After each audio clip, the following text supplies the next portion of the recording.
Invigor Book and Buy ends November 14th. Run, don't walk to invigorbookandbuy.ca to find out how to get $30 off per bag. Terms and conditions apply. Hello, my name is Tyler McCann, and I'm the Managing Director of the Canadian Agri-Food Policy Institute.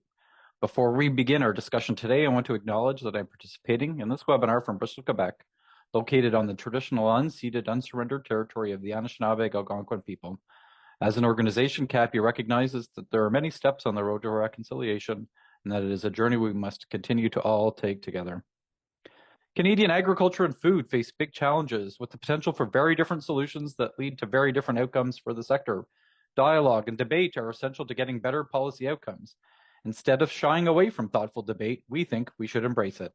To advance CAPI's mission of advancing policy solutions, the Ag Policy Exchange webinar series offers a platform for respectful dialogue to explore different perspectives on critical policy issues. If you require simultaneous language interpretation, please click on the Wordly link in the chat and select the language of your choice. This Ag Policy Exchange asks the question, what does Budget 2025 mean for Canadian agriculture and agri-food? All of CAPI's work is made possible thanks to the support of partners who know that agriculture and agri-food can do more and that policy plays a critical role in unlocking the sector's potential. Today's webinar was funded by Agriculture and Agri-Food Canada under the Sustainable Canadian Agriculture Partnerships Agri-Competitiveness Program. We are also pleased that this webinar is part of our ongoing partnership with RealAgriculture.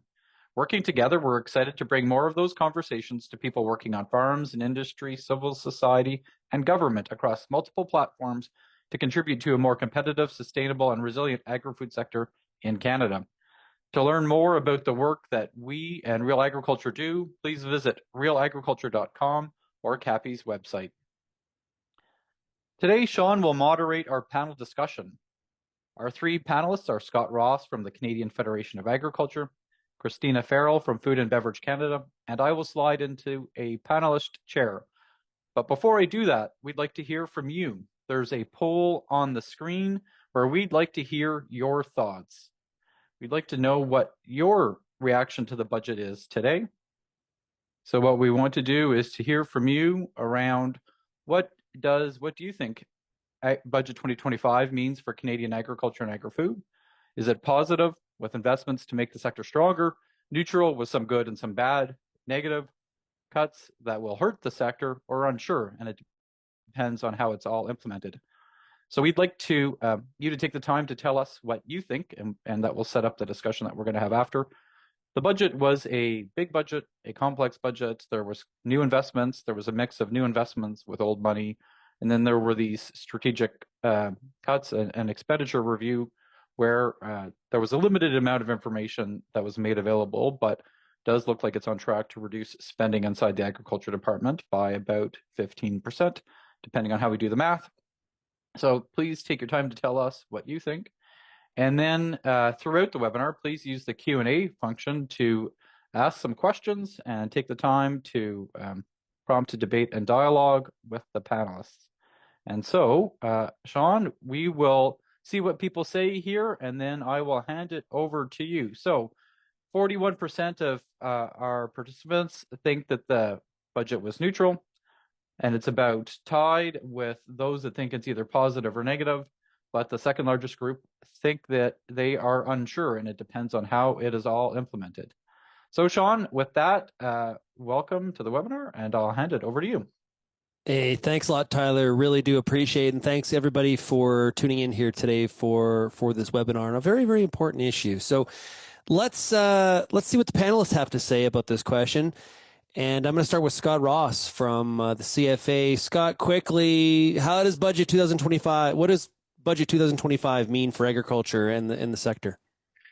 Well, I think it's great to see some language recognizing agriculture as a strategic economic driver for the country, which I think is something we've all been articulating for some time. But I think at the end of the day, if you're asking for a 30-second kind of soundbite here, it's that regardless of how we are portrayed as a strategic sector or recognized, I think this budget makes clear that we're competing with every other sector in the Canadian economy for attention, and we need to find a way to make the opportunity and challenges of our sector kind of resonate. And to me, that centers around clarity of priorities and working together with one strong voice as a sector, which is something I think historically we have always struggled to really accomplish in agriculture. And I think there's a lot in the budget in that whole. I think you look at the unsure kind of category, and I think there's a lot that could be beneficial to agriculture, but it's incumbent upon us and government to find a way to see agriculture actually benefit from those investments. Yeah, I think the unsure is, I think that's how I would have voted in terms of like, I think it kind of depends.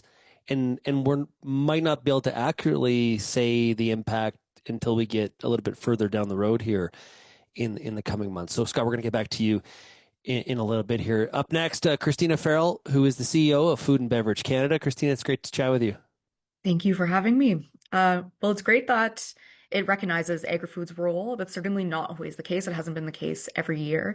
And it adds some helpful pieces on tax incentives. We saw some new fun language in there on a productivity super deduction and some of the trade enabling stuff, which is good news as well. But that said, there is one major gap, at least for the food and beverage manufacturing side. We didn't see that domestic processing fund, which was something that the Liberals committed to in their election platform. And really, at the end of the day, we need multi-year capital support to modernize our plants if we're looking to capture more value here in Canada. Interesting. Good point there. Good way to piece that out. Okay, we're going to get back to you in a second. Tyler, it's your turn. What are your thoughts? Yeah, I think I probably am also someone that's in the unsure, but I think that's largely because we don't know what the cuts are going to be. We know the amounts, but really how they do those cuts will influence a lot of what's underneath it. But I think that agriculture, what this has exposed is that the Prime Minister and his government have tried to pivot the budget to be about investing more, spending less. But I think if you look at how the government responded to stakeholder priorities in the budget, they continue to spend less and not invest more. And I think it speaks to how does agriculture pivot, how it thinks about what it wants the government to do to better align with this new direction that the new federal government is trying to take it. Okay, we're going to bring all of our panelists all together here at the back end of the webinar, but I'm going to bring Scott Ross from the Canadian Federation of Agriculture back, really putting our producer Elise to the test here and her ability to bring everybody in and out. Hey, Scott, let's talk about the farm gate realities here on this budget. From the farmer's perspective or standpoint, what part of this budget will farmers feel first? Like, is it better or worse? I to be honest, I think, going down further that line of unsure, I honestly don't think farmers are going to feel much difference in the short term one way or the other here. I think there's elements that, depending on how things roll out and our ability to, capitalize on infrastructure investments, there could be a lot of opportunity down the road.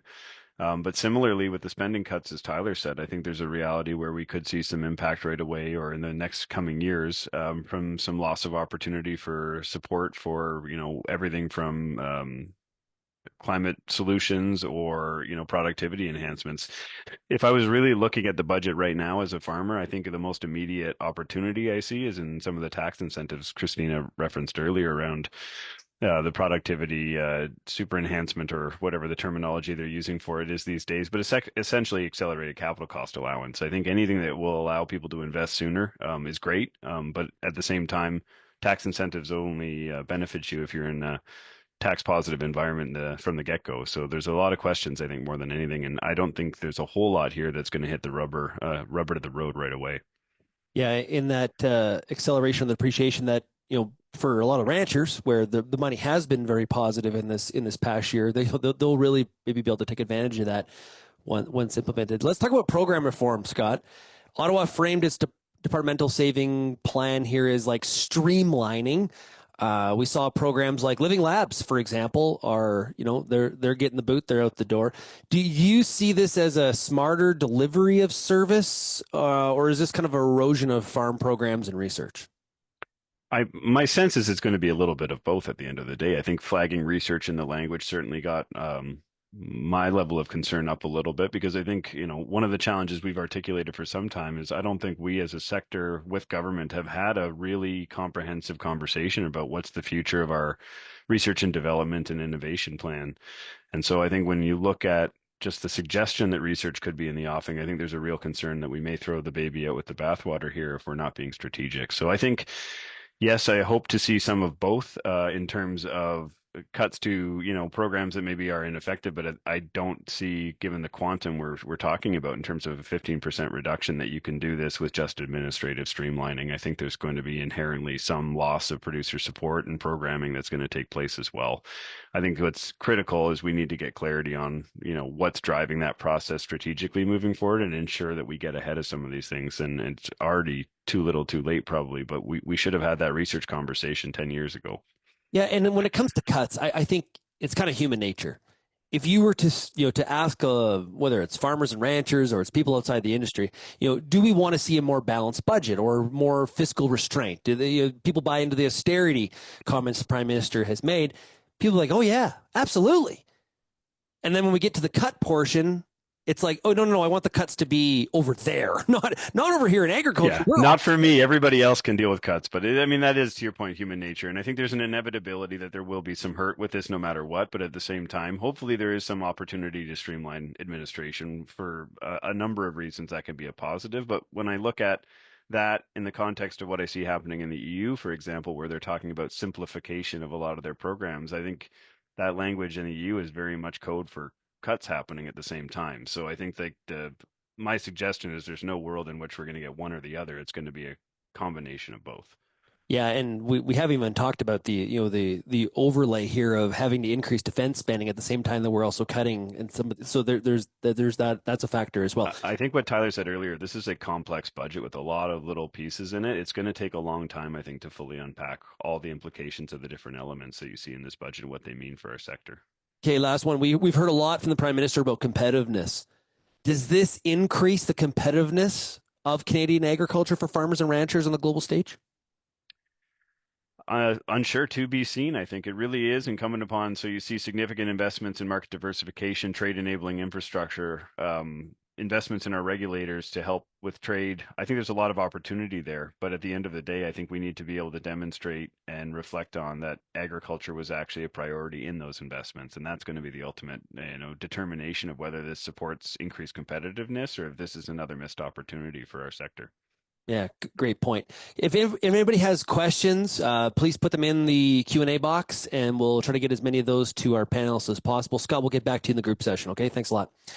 Up next, let's bring in Kristina Farrell. She is the CEO of Food and Beverage Canada. Kristina, it's great to have you on here and provide your portion of the industry's perspective on this. A lot of times we talk about the primary or the impacts on the primary part of the industry, but the food and beverage sector, a key component upstream for sure. So did anything in this budget move the needle for food processors looking to expand or modernize in Canada?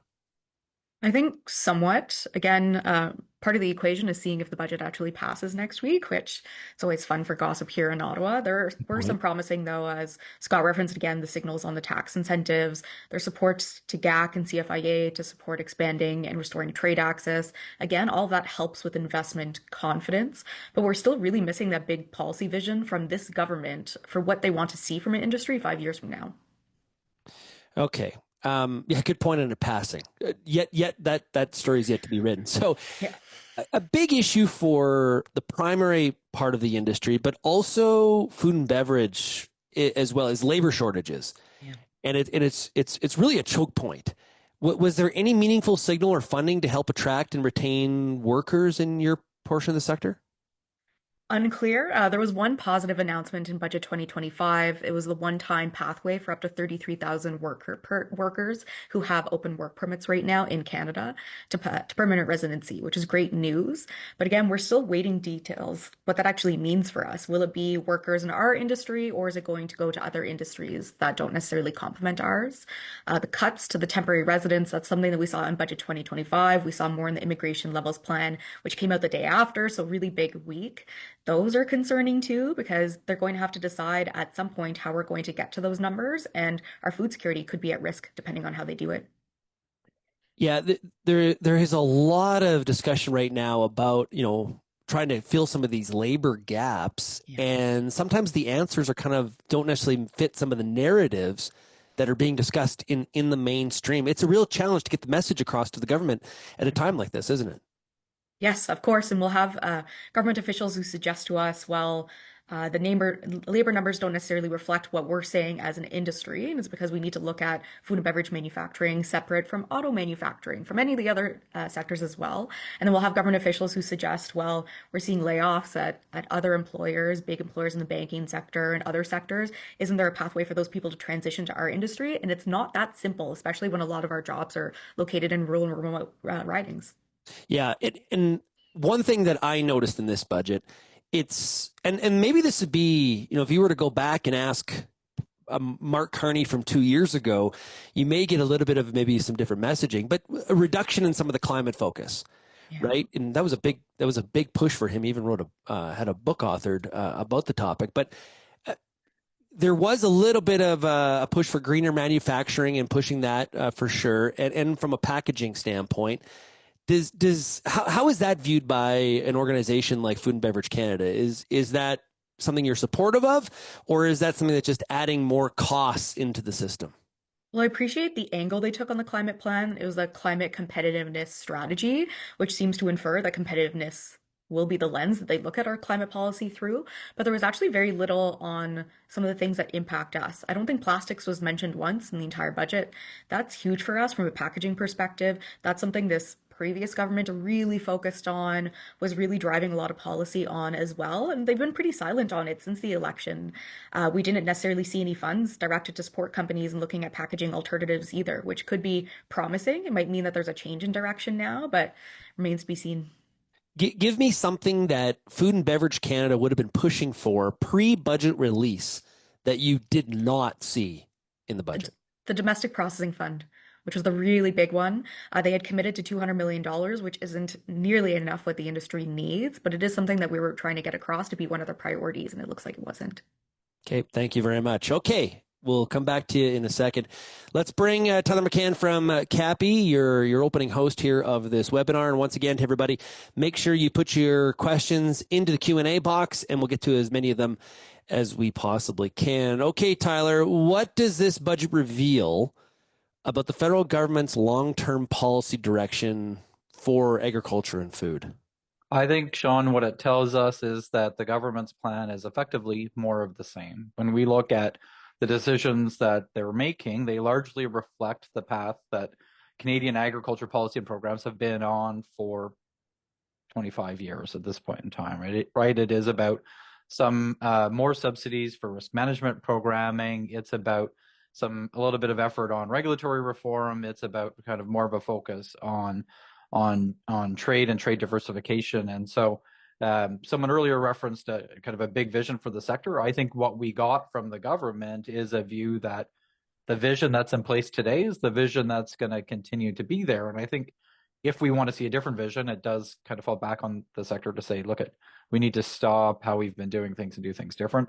The government is not stepping up and doing that this way through the budget. Again, I think they're really just responding to what they've heard from stakeholders about concerns.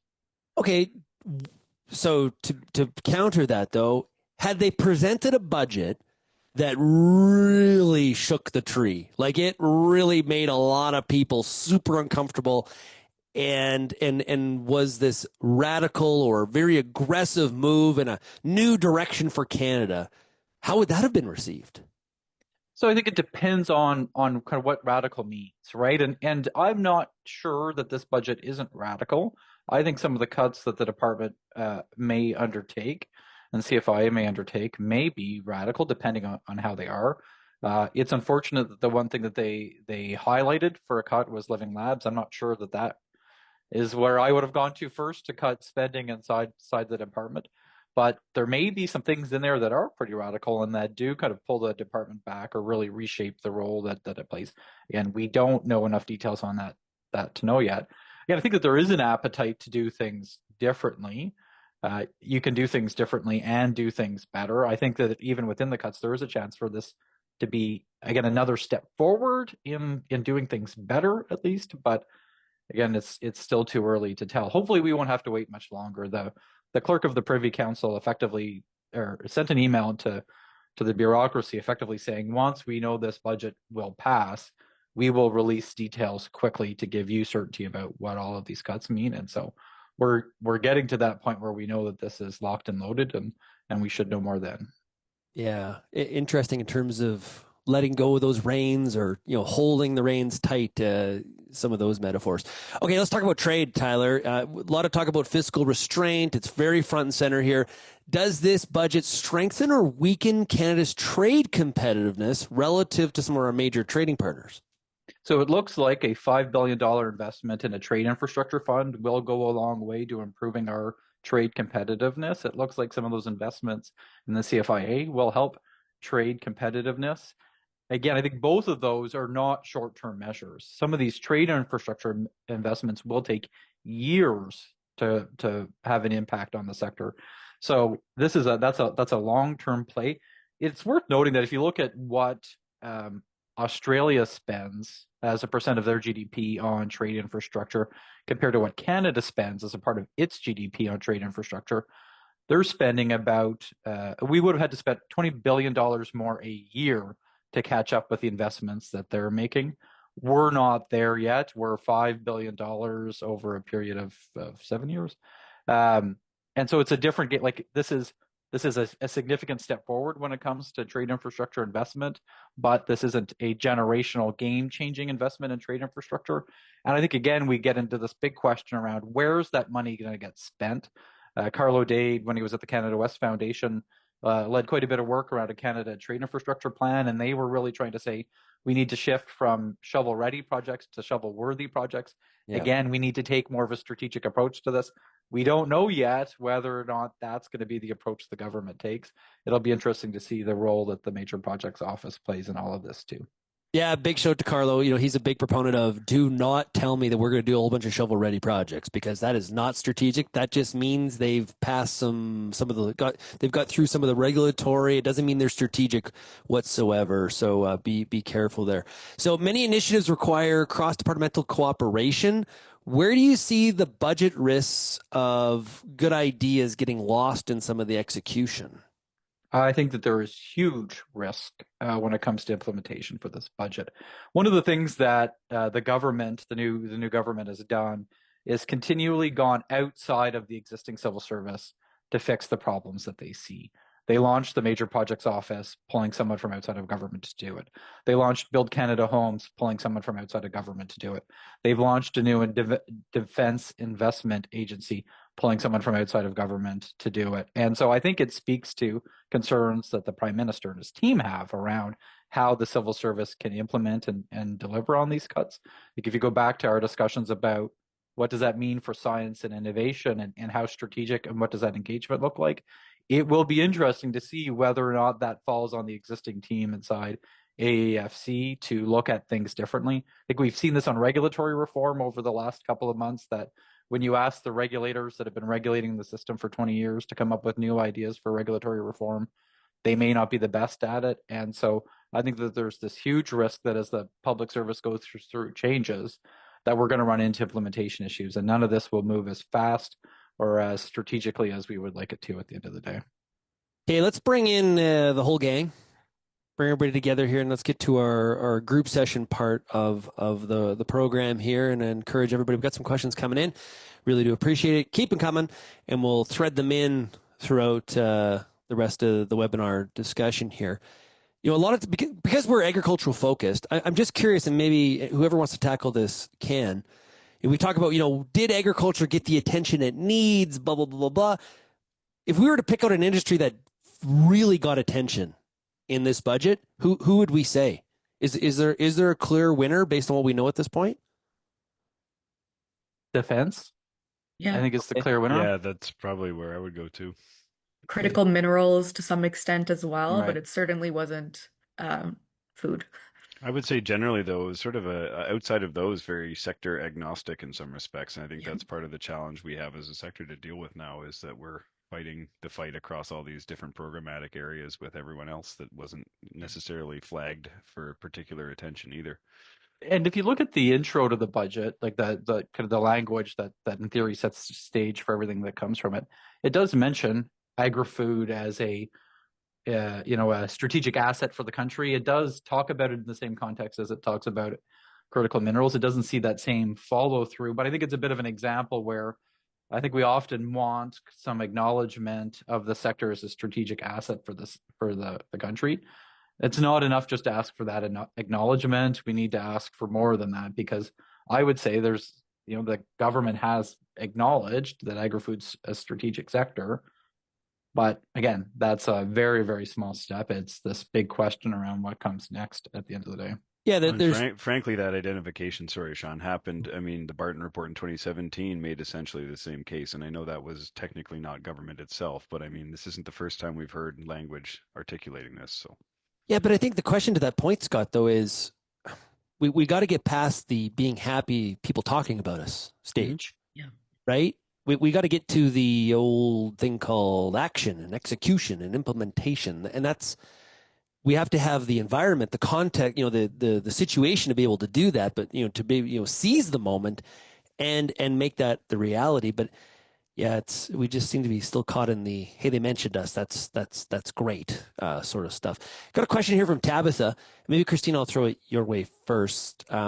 As innovation helps drive competitiveness and productivity, are there opportunities within this budget to support innovation uptake in the agriculture, food, and beverage sectors? I think it'll be that productivity super deduction piece that we saw, those tax incentives. Ideally, we'll see movement on that in a Budget Implementation Act 1, although the timing of that really depends as well. But I think that'll be the key thing in terms of innovation for us. Great. Anybody else? I would just note that it's a double-edged sword, but the spending cut is going to drive change around research and innovation, and that could be more problematic than good, but there is an opportunity, if done right, to drive some gains for innovation. If it spurs a conversation about a real tangible, explicit roadmap for innovation and success moving forward, then that could be a net positive, but that's a lot of ifs right now. Yeah.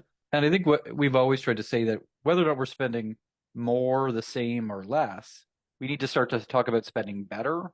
And that innovation spaces are really ripe for how do we spend better? How do we get a more coherent kind of vision of where the department where the government, not just the department, but where the government wants to see investments, where the government is kind of creating the conditions for the private sector to invest more. And it's not clear that this is going to be a spend better budget yet. Again, I think that comes when we start to see more of those details around how they're going to reposition the department's role. Maybe if I could, go ahead, Kristina. maybe if I can follow Tyler too. Our definition of innovation is not the same as the government's definition of innovation, in particular for food and beverage manufacturing as well as primary ag. We saw that with ISED's Strategic Innovation Fund. Only one food company was ever successful, and there's not a lot of them that could have met the parameters around that large-scale program of funding and support. It's now the Strategic Response Fund, which again, I'm a bit hesitant to say whether or not it'll help us or not. But again, the focus does not look to be like it's innovation or support for food and beverage manufacturing. So we really do operate in a challenging space right now. Okay, can you just, for those of us that aren't super into what's going on with the food and beverage sector, how do you define innovation versus how the government defines it? The government is really patent creation and new innovation that doesn't exist yet that we could be a competitive edge in Canada. Our definition of innovation can sometimes just be adopting a new innovation for you as a company. You're a small, medium company using something that large companies across the globe are now using, a new application of a technology. We're not necessarily creating new patents in food and beverage manufacturing, but that doesn't play into the government's understanding of what we need for funding. When we look at the alignment versus the gaps on what we heard from this budget, is there alignment or is there disconnects between producers, processors, and policymakers on what needs to happen here? Tyler, start with you.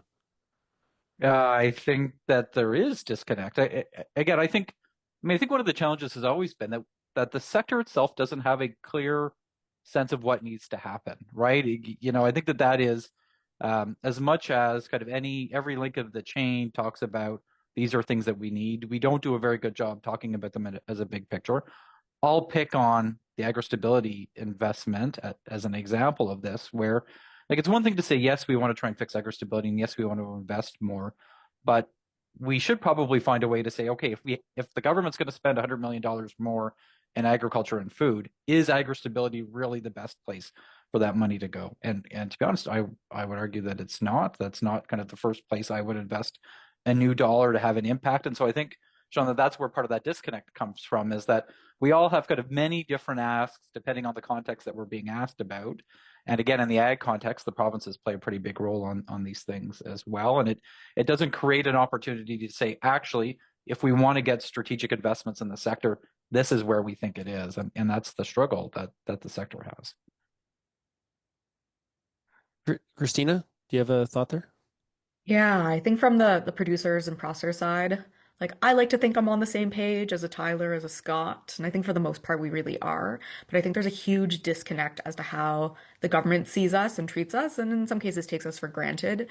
For food and beverage manufacturing, we're actually the country's largest manufacturing sector and largest manufacturing employer, but you won't see us getting the same attention as auto or any of the other manufacturing sectors. And our home isn't really an ISED like the other sectors as well. So I think there's a huge disconnect. Now, Scott, you've got experience here because you're representing, farmers, ranchers from across the country. There are vast differences amongst how that group feels about different topics. We are not, I have to say and compare it to, we're not the airline sector. When the airline sector goes into Ottawa, they're like, here's what we want, here's what we need, because one, there's less of them, and they're all kind of the same. Agriculture is so diverse, that diversity, which is an advantage, when it comes to what is your ask, what is your want, that's where that becomes much more of a challenge. Yeah, and I think the reality is it's not a process like I think fragmentation in our sector, and I think the question earlier about is there a discrepancy between process, I think it's not along processing and primary lines. It's just that there's many, many voices all saying slightly different things. I think we all, and you saw in the Let's Grow Canada letter that went out earlier this summer, at the highest level, we all agree on what needs to happen. I think it's when you get down to the specific investment level where it gets very tricky and you start getting that deluge of diverse voices that can water each other out and you kind of lose focus as a sector. And that's why I think so much of what we see in this budget, there is opportunity there, but can we overcome that inertia of everyone sort of residing back to the provincial interests of their respective part of the sector versus taking a step back and saying, can we collectively come together beyond just rhetoric and 50,000-foot language that we agree on and actually say, here are the 3 things we need, or in reaction to the budget, here's the 5 things that we really want to see as focal points moving forward to see that realized. And I think we're doing better in that regard than we have for quite some time, but it's a process that's going to take time. There's a lot of issues in our sector that divide elements of us. They certainly are far outweighed by what unites the sector, but at the same time, that's not an easy conversation to have when you have in excess of hundreds and hundreds of groups all representing aspects of our industry across the different value chain across Canada. But I think beyond that, there's also a challenge where the sector hasn't made the same pivot that the government has around we need to move away from spending to investment, right? Like this idea that the government is going to catalyze private sector investment, to use the Prime Minister's language. And I think even if it, kind of we're in the space of the Conservatives and the Liberals are still kind of talking the same way these days. They're just going to use different kind of approaches to catalyzing that investment. But to be honest, at times catalyzing investment and trying to drive more private sector investment in agriculture and agri-food doesn't kind of fit the traditional way we talk about support for the sector, right? Like I think it's easy in the food manufacturing context, in the agribusiness context, to talk about how do we encourage more investment.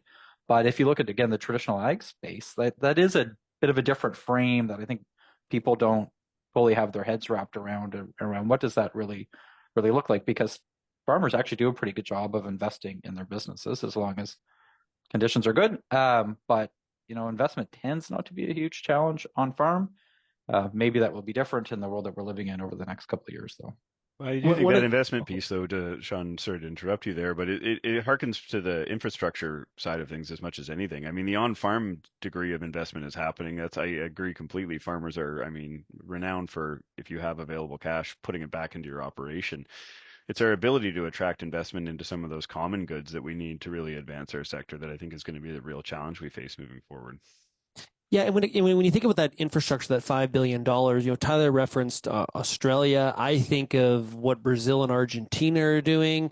We need to be paying more attention to what some of our competitors are doing and making sure that we are, keeping as much as possible our competitive edges. And I think our ability to, as much as we we throw shade on it once in a while in terms of what's going on with the grain transportation sector, for example. It is one of our competitive advantages, or it should be, and we need to make sure we're leveraging and moving it forward as much as possible and not resting on our laurels like it's always going to be this way.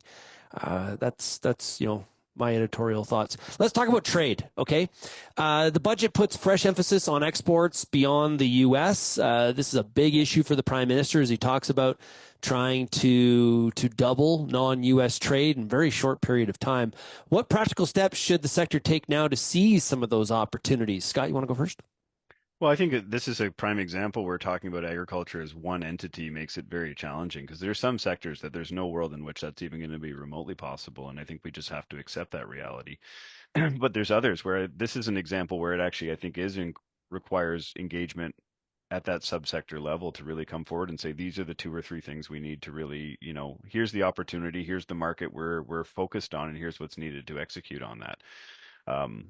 I think more generally, there's an overarching sense that, high value premium markets are where we need to focus our time, but that doesn't give much direction. So it really does just fall down on clarity of intention and purpose and finding opportunities where they exist. The challenge I think we have is the world is in such a churn geopolitically that you're looking at, okay, where are all those U.S. soybeans going to land and what does that mean for me in the short term? So it's a challenging conversation. There's not an easy solution to that, but at the end of the day, this is an area where I don't think as a sector you can speak as a whole. This is really going to come down to the exact value chain and where they see opportunities.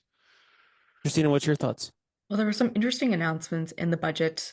In particular, like there was a new SME export readiness initiative for ISED. That's something that I think that companies could look to see how they could take advantage of it. But we still need to be reminded that the U.S. is always going to be a significant market for us. That's not going to change, even if we do have new trade agreements with new countries. Something that we still don't have an answer to, though, is what happens when our trade infrastructure faces labor disruptions, as we've seen with our railways and otherwise. That undermines confidence in our ability to export, and we still don't have a solution as to how we mitigate those challenges. And I would just add, maybe before jumping in Scott. before Tyler there, but the one area as well is the Buy Canadian policy. I think it's something that we should be looking at very carefully because I think if you look at it in terms of, for example, were they to have defined volumes of need for agricultural products, agri-food goods, like that can provide a really fundamental contribution, not just to trade diversification, but also to your risk management. I mean, that's a defined source of revenue and volume of sales that you can then build exports on top of and everything else. So I think we really should be looking very closely at that as another area where as a sector, we need to get in and get really clear, provide clear direction to government on the opportunity and the benefit that can afford to our sector. And that is a space that Canada seems to lag behind other similar competitors around how do we better leverage procurement in different places to support the sector. And again, it's not always easy, but there are ways that I think that we could do it better. But one of the things, again, there are a whole series of measures when it comes to trade diversification where the government is trying, I think, to change the game. It goes beyond the Trade Infrastructure Fund. Kristina mentioned the SME investment. I mentioned earlier creating new bureaucratic structures. They've created a new strategic trade office inside Global Affairs. Again, it's not clear to me how that's going to be different than the Trade Commissioner's office or these other kind of structures that are there. But I think kind of doubling down on this idea of we need to take a more strategic approach. We need higher level engagement. We need kind of more senior coordination inside government. And so they do seem to be wanting to push these things forward. But I know FCC put out a report a couple of weeks ago looking at the potential for diversification away from the United States. I continue to be a skeptic, I suppose, at the end of the day. Again, it's one thing for the Prime Minister to set a target to double exports beyond the United States. But up until the point that USMCA gets ripped up and we lose the preferential market access, I think we need to be realistic that it will continue to be the most valuable, most reliable, most secure market for most Canadian food and agriculture exports. So why would we diversify away in the meantime? Aren't the numbers like something like Canada has like $600 billion in exports a year to the US and like European Union's like 30 and China's like 35? Yes, and our export concentration in the US market has gone up over the last 10 years. We are more concentrated than we were. And again, and for good reason. So this is, again, I think that this is the tension, is that we may end up putting a lot of efforts into market diversification, thinking that the US relationship is going to fall apart, but it hasn't yet. And I don't know. I'm not willing to, I guess, put bets around what this looks like next summer.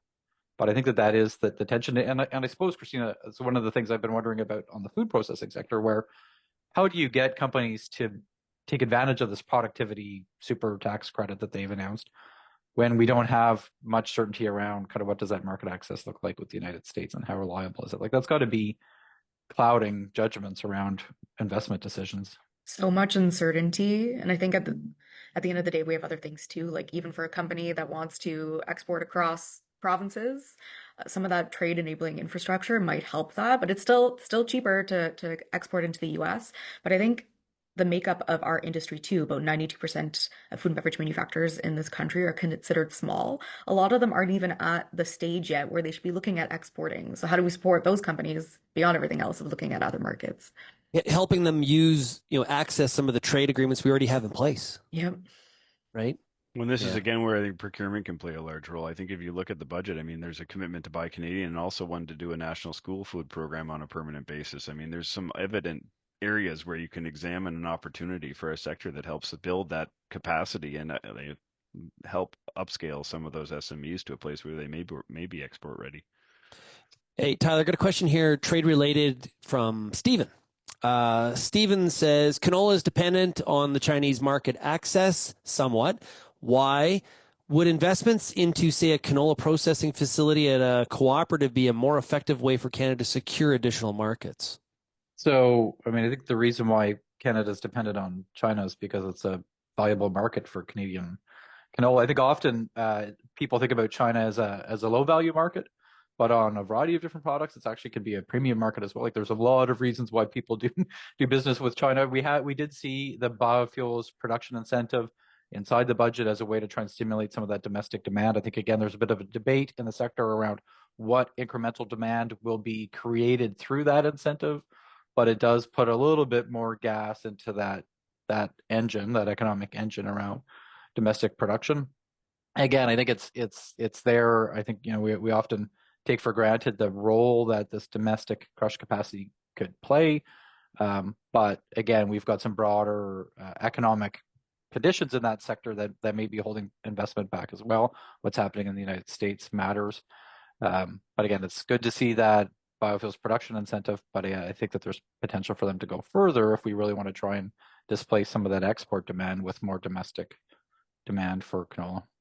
Yeah. And worth noting, and I think that the question may have referenced it, I think we often talk just about canola tariffs, but again, if you're a pulse producer in this country, if you're a seafood producer, if you're a pork producer, you're also struggling with these tariffs as well. And I think that I do wonder a bit if the government's got itself kind of too caught up in the canola dynamic and is missing out on how are we responding more effectively to all of these other trade disruptions that we're facing, and what does a more kind of comprehensive approach that recognizes the disruption across agriculture rather than just talking about just canola all of the time.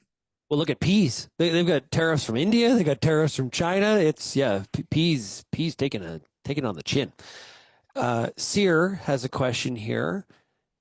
Canada is becoming increasingly uncompetitive in food production, both fisheries and agriculture, agri-foods, and we commonly dissuade investment owing to regulatory uncertainty. I do not see anything in the budget to really support the ag and agri-food sectors. Question to the panelists, how do we get the attention of this government to increase competitiveness and encourage investment in Canadian ag and agri-food? Kristina, why don't we start with you? We're really trying. We're doing a lot from the advocacy side of things to try to make it clear to this government the importance of our collective industries, but also how we can't necessarily take it for granted, which I think has been the case for a while. And it's really just continuing those efforts as much as we can and in partnership. And I know that Tyler's referenced it a few times too. It's really coming together and understanding that the government's hearing all of these different asks. How can we be united on some of the things that we're asking the government to help move those forward?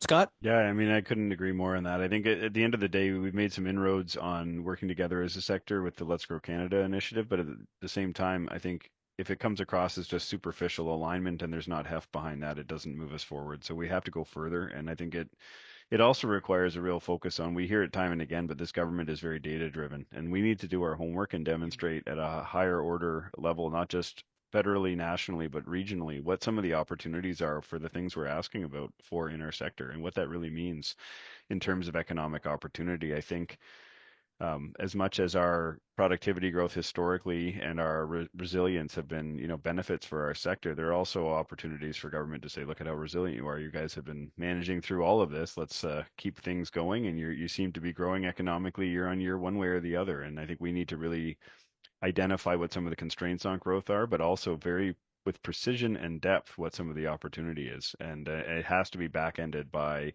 the sector actually coming together and speaking to a selection of a few priorities, not 30, 40, 50. But I think that often this takes pressure off of the work of agriculture ministers. Again, I think that there's too much of a sense of, again, we need the prime minister or finance minister to do something big. We need to see that generational investment. And again, I think I will put actually that kind of that food manufacturing investment in a bit of a different box because we don't invest a lot in that space. But it is important to remember that we do invest quite a bit in the agriculture department. The department's budget is $3.5 billion a year. The regulatory reform mandates exist within ministers themselves. They don't need the prime minister or the finance minister to do things. I think to be honest, we take too much pressure off of the federal agriculture minister, and there was a reference to provincial ag ministers. I'm going there next. But so we take too much pressure off of agriculture ministers to say, again, how can we get them to do a better job of what they're doing and kind of take priority and action within their own mandates? And instead we drift to, we need something kind of big and more significant. And I really do think that takes too much of the pressure off of the ag ministers themselves. Well, and I think that is, if you look at the budget, if you look at what ag groups and agri-food groups are articulating where the missed opportunity was, it was on some of those areas that are more kind of small baseball that really matter to farmers, really matter to food businesses, but don't necessarily resonate as those big transformative investments. And that's where we saw a lot of missed opportunity, I would say. Yeah. Well, let's get to Tabitha's question. It's a good one. How will the provincial ministers of agriculture view this budget from their perspective? Of course, we're speculating here, but what is our thoughts? Scott? Well, I think in simplest terms, if I'm a provincial ag minister and we're approaching negotiations for the next policy framework, I'm going to be looking very closely at the level of federal spending in agriculture. And I think there's always an argument to be had about, shared jurisdiction and equal parts here. So whether it materializes in the policy framework or not, and certainly there's some indication that could be the case, I think the concern here is that it could knock-on effect of reduced investment across the board because there's a finger-pointing exercise of saying, well, you're spending less. Why are we going to step up and spend more in this space? So I think that, to me, that's the number one concern off the bat. Yeah. Kristina, what do you think? Honestly, fully agree with Scott. Nothing else to really add on there. I think that will be the tensions that we see. Yeah. Tyler, what are your thoughts? I think if you look at where the spending reductions happen and what their annual profile is, it does seem like some of those spending reductions ramp up just at the same time as the new policy framework is going to come into effect. Again, this is speculation because none of these details are available, but it does look like Ag Canada is planning to spend less in the policy framework. And so I think that probably makes provincial ministers happy because it takes some pressure off of them. I think the agri-stability increases should make provincial ministers happy because it responds to something that they've agreed to already. Effectively, that isn't a new announcement. They already agreed around the table. Trade diversification should make them happy. This should be a good thing as well. And again, I will say that I think that ultimately, I think it's actually a bit unfortunate that provincial ministers may be very satisfied with this budget because it speaks to, once again, they don't have, I don't think, a very ambitious direction or kind of goal that they would like to see ag policy and programs go in this country, right? I haven't heard many provincial ministers kind of championing the cause of agriculture either. We like to pick on the federal government, but this is an issue provincially as well. And I think point about agri-stability is even you raised earlier about where $100 million needs to be spent. I think there's some nuance to that as well. And that, I think the improvements that were made, there's no question they will help some producers here, but that was not a clarion call from industry saying this is what we need to see addressed in agri-stability. I think there's a sense of fiscal constraint in what's realistic and responsible from a governmental perspective, driving a lot of the more recent investments in BRM. It's not to say that they're not positive, but would they be the first thing industry was asking for? I think there's some difference or gap between what people are looking for in those programs and what's actually happening through those negotiations at an FPT level. And don't we have to get out of this trap where we're judging how much support the federal government gives to the sector based on how much they're spending inside the sector? Like we want them to be responsible with the dollars. We want there to be results and an impact based on the dollars being spent, but then we're not really focusing a lot on what those KPIs are or the evaluation of those dollars. So if to me, if the money's being spent more effectively on the sector and it's providing based on, better results at the end of the day, a better outcome, I'm okay with less money being spent. It's sort of like managing a payroll of a sports team. You don't, outside of the Dodgers where they do have the highest payroll, but there's a lot of situations where it is not the highest payroll team that wins the championship. It's a team, it's you manage the payroll, you manage the expenses, and you look for the results from those dollars spent. I think that's where more attention needs to be paid, Scott. Or am I off base? Well, no, I mean, it's very simple terms. I mean, all the BRM programs are demand driven. And if you really want to see a year of big spending, that's a demonstration that something's going wrong in the sector economically. So I think at the end of the day, so much of the cost shared agreement occurs in BRM. I mean, we should all be hoping for less spending. That's not to say we want less supportive programming. But if you are taking that sort of framework of investment versus expense, the idea here is that we're making generational investments that build resilience and competitiveness, so you're not relying as heavily on those programs. So it doesn't mean cutting programming, it means reducing reliance on them over time by supporting the sector to do better through other means. And that's why I don't think it's a significant opportunity. I'm not going to overstate it, but I do think Buy Canadian and elements like that can really be foundational elements of reducing reliance on other programs, for example. Yeah.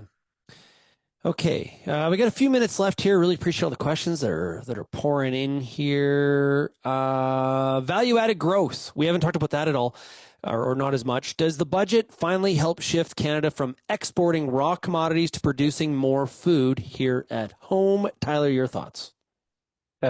Maybe, and it depends if Kristina's members are going to invest, right? One of the interesting things that gets it's set on you, up in the Kristina. budget, it's all on you. It's all, but this is it, right? I think one of the things that's interesting when you read the budget as a whole, there's this clear signal that government has an understanding of what it can do. Government wants to catalyze, but what government really wants to do is encourage private sector investment. I think that they are really kind of repositioning the role of government to say what our job is to do is to create the conditions so that value-added companies invest more. They are trying to do this through these tax credits. They are trying to do this largely outside of the budget around regulatory changes. They are trying to deliver on this repositioning. But again, if you read the budget, they're really, I think, pretty honest and open about the economic challenges that Canada faces. It talks about the impact of trade and what that's doing for investment in manufacturing. And so I'm not sure, kind of in this context of uncertainty, how great that productivity super tax credit would need to be to actually kind of get companies to say, look, we're going to make a big investment. But this is it, right? I think the budget has, in theory, set the stage. Now it's up to the private sector to do more. And that is different in the Canadian context. I don't think that we've seen federal governments be as explicit about their expectation of private sector investment. I wonder if maybe there should have been more of a tackling of what corporate tax rates are. And if you wanted to lure again, I think what the federal government would say, what they say pretty explicitly in the budget is, with these additional tax credits, we have some of the most competitive corporate tax rates in the world today. Okay, Kristina. Again, like will companies invest? I think there's other things that'll influence that. It's not just the US and what happens there. It's even are you going to invest or expand your plant if you don't know if you'll have the labor that you need to keep operating, right? And that's still a big unanswered question for us too. Yeah. Daryl in the Q&A here, He calls you Mr. Ross, Scott. That's very official. Mr. Ross has alluded to the fragmentation within the industry and how it often stifles our efforts to communicate effectively with the government. We have allowed fragmentation to replace focus. Each group guards its territory and its message, even as our collective influence erodes. This conversation has endured for decades.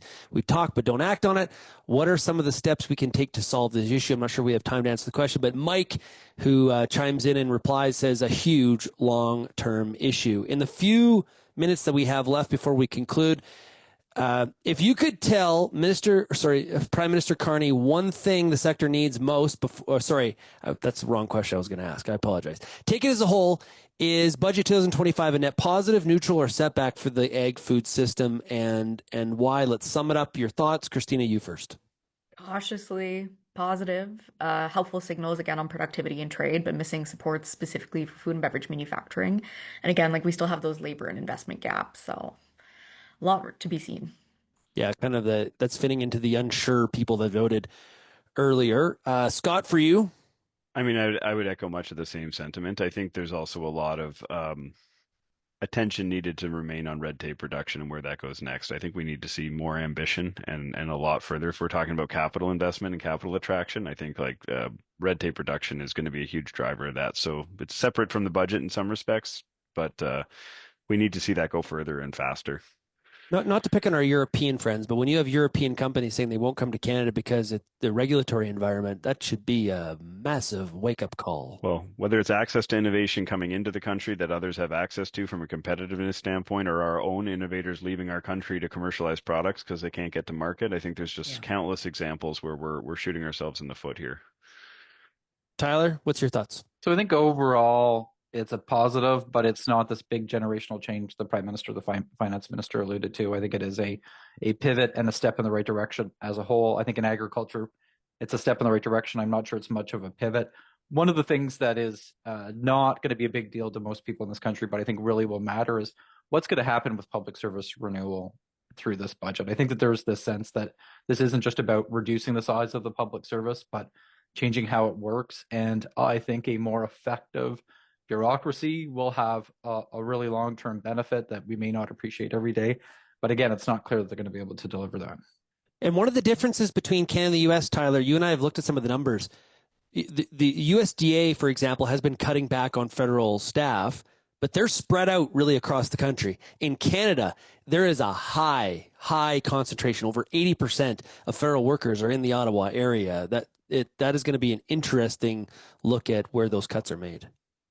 Yeah, and I think it got a bit of an apples and oranges comparison because the USDA's got a different mandate. But again, I think it speaks to if Ag Canada is going to pull back on science and more of that kind of capacity across the country, I do think that will send the wrong signal, and I really hope that we see a more thoughtful approach there.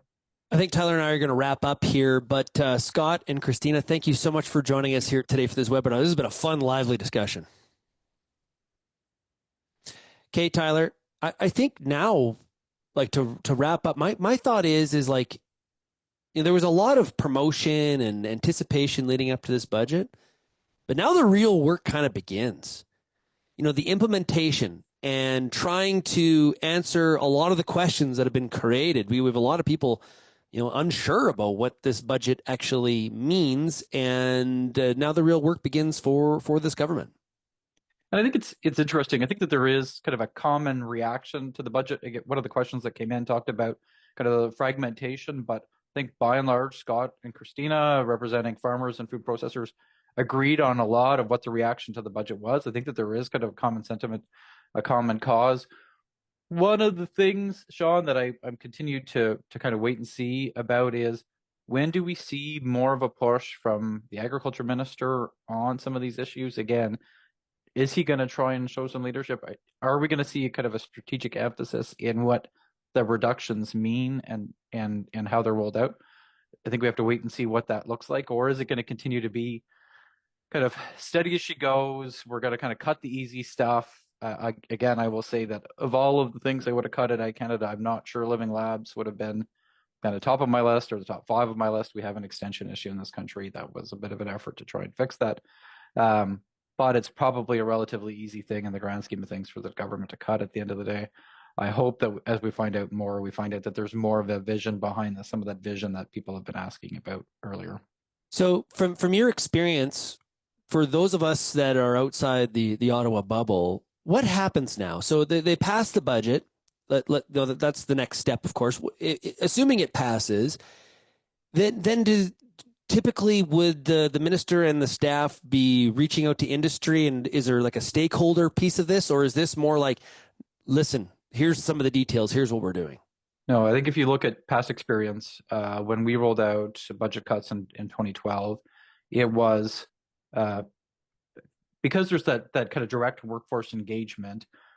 Governments typically say, here's the decision that we've made, here's this process that we're undertaking. Once the decision has been made, often there's very little room for engagement beyond about that specific cut that's there. Again, we've heard the leaders in the public service say, once we know that the budget's going to pass, we will start to communicate that. We're going to communicate quickly and transparently. So we may find out in the next couple of weeks a great deal more information than what we have today.